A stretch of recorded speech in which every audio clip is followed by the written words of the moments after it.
Әлемге әйгілі неміс физигі Альберт Эйнштейнде аутизм белгілері болғанын білетін беріңіз. Эйнштейн 3 жасына дейін сөйлемеген және адамдардан оқшауланып, жеке өзі ғана ойнаған және үйіндегі ата-анасы мен бауырларымен, айналасындағы адамдармен тіл табыса алмаған. Бірақ Эйнштейннің ерекше қабілеті болған, ол математика мен физикаға ерекше қызығушылық танытқан. Эйнштейнде бұл белгілер болғанымен, нақты аутизм деген деректер жоқ, өйткені ол уақытта бұл саланы зерттеген мамандар болмаған. Әлемге танымал актер, комик, музыкант және жазушы Дан Акеройд өзінде аутизм спектрінің бұзылыстары бар екенін мәлімдеген.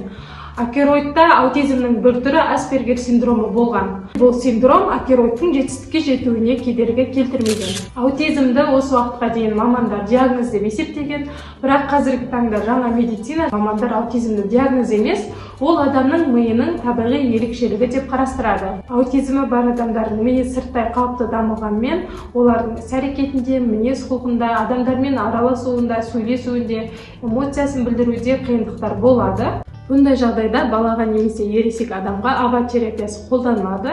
Бұл АБА терапиясы адамға дұрыс мінез-құлықтың қалыптасуына, өз-өзін басқаруына және адамдармен араласуына, эмоциясын білдіруге, адамдардың эмоциясын қабылдауға көмектеседі. Сонымен қатар коммуникациялық дағдыларды қалыптастырады. Аутизм спектрі бар адамдар өте сезімтал болуы мүмкін, яғни дәмге, дыбысқа, жарыққа өте сезімталдықпен жауап беруі мүмкін. Бұндай жағдайда Си терапиясы қолданылады, яғни сенсорлық интеграция бұл адамның сезімталдығын реттеуге көмектеседі.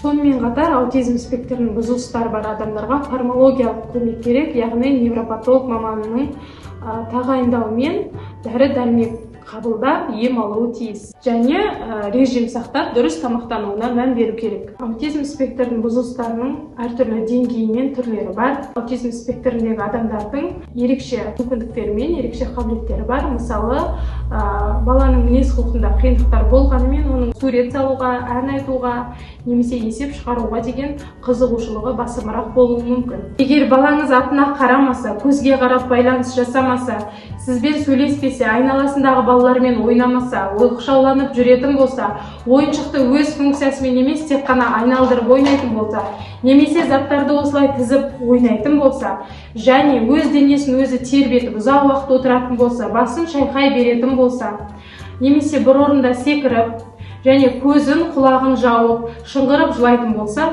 ондай тез арада невропатолог, нейропсихолог мамандарға көрсетіп, баладағы бұзылысты нақтылаңыз. Егер балаңызда бұл белгілер болса, бұл нақты аутизм деген емес, өйткені бұл белгілер соматарлы және ЗПР сияқты бұзылыстарда да болады. Видео пайдалы болса, лайк басып пікір қалдырыңыздар, каналға жазылыңыздар.